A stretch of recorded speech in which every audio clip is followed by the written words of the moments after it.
मनोहरपुर नामक एक सुंदर गांव था।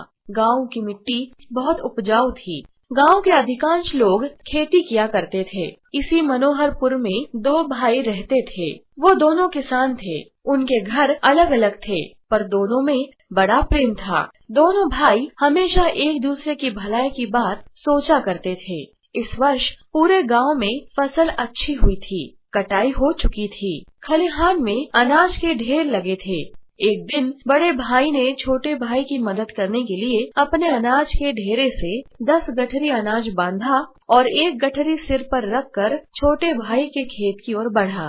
बड़े भाई के घर में छोटे छोटे बच्चे हैं, परिवार है, इसलिए मुझे उनकी मदद करनी चाहिए। ये सोचकर उसी समय छोटा भाई भी अपने अनाज में से 10 गठरी बांधकर एक गठरी सिर पर रखकर बड़े भाई के खेत की ओर चला। रास्ते में दोनों की आपस में भेंट हो गई और दोनों के सिर पर अनाज की गठरियां थी। दोनों समझ गए। बड़े भाई ने कहा, छोटे, तुम्हारी मदद करने वाला कोई नहीं है। खेती का सारा काम तुम्हें ही संभालना पड़ता है। छोटे ने कहा, भैया, आप बाल बच्चे वाले हैं, आपके खर्च अधिक हैं, आपको अधिक मात्रा में अनाज की आवश्यकता होती है, इसलिए मैं खलिहान से अनाज आपके ढेर में डालने जा रहा था। अपनी बात कहते सुनते दोनों भाइयों की आंखें भर आईं।